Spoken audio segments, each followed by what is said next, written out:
On dit que certains héros sont enterrés par l'histoire, mais certaines femmes, elles, ont été effacées volontairement. Aujourd'hui, tu vas découvrir la reine qui a fait trembler un empire entier, et dont le nom a presque disparu des livres. Prêt? On raconte souvent l'histoire du continent africain à travers les grandes batailles, les rois puissants, et les conquérants étrangers.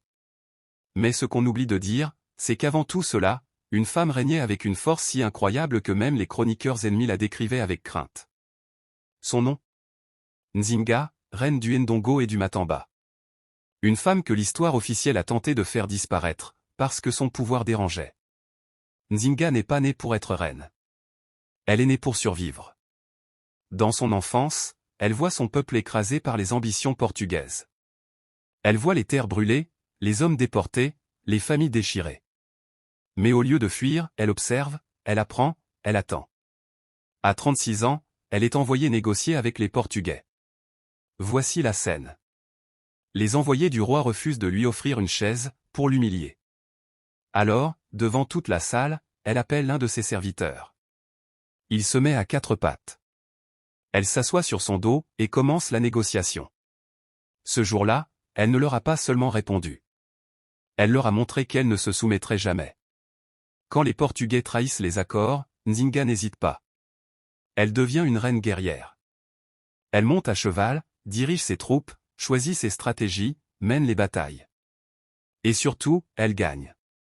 Ses armées sont rapides, mobiles, imprévisibles.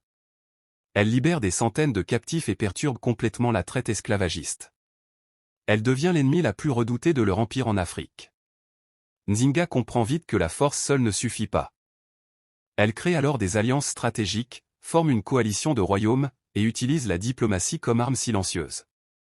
Elle adopte même une organisation militaire révolutionnaire, inspirée de plusieurs cultures africaines. Pendant des décennies, les Portugais sont incapables de la vaincre. Incapables même de prévoir ses stratégies. Ils notent dans leurs archives. Cette femme nous défie depuis trop longtemps. Ces stratégies fonctionnent tellement bien que les Portugais commencent à perdre leur contrôle dans la région. Leur économie locale s'effondre, leurs routes sont coupées, leurs alliances brisées. Une seule femme, en train de faire trembler un empire colonial. Et pourtant, elle ne s'arrête pas là. Elle continue à libérer des territoires, à protéger son peuple, jusqu'à la fin de sa vie. Elle meurt à plus de 80 ans. À un âge où beaucoup avaient déjà renoncé, elle continuait à régner. Son royaume reste indépendant, solide et en paix. C'est la seule reine africaine de cette époque à mourir, sans avoir été conquise. Une femme que même la mort n'a pas pu rattraper avant qu'elle ne finisse son œuvre. Alors pourquoi son nom n'est-il pas dans les livres? Pourquoi a-t-on effacé son histoire? Parce que Nzinga n'était pas seulement une reine. Elle était la preuve vivante que les Africains pouvaient résister, gouverner, négocier. Et surtout, garder leur liberté. Aujourd'hui, son histoire revient. Et toi, tu viens d'en devenir le témoin. Ne laisse plus personne te dire que l'Afrique n'a pas eu de héros. Elle a eu des reines. Des guerrières. Des génies. Des légendes. Si tu veux d'autres histoires de héros africains oubliés, abonne-toi maintenant et active la cloche. Tu vas découvrir des vérités que personne ne t'a jamais racontées. Selon toi, pourquoi l'histoire a-t-elle voulu effacer le nom de cette reine? Écris dans les commentaires ton avis.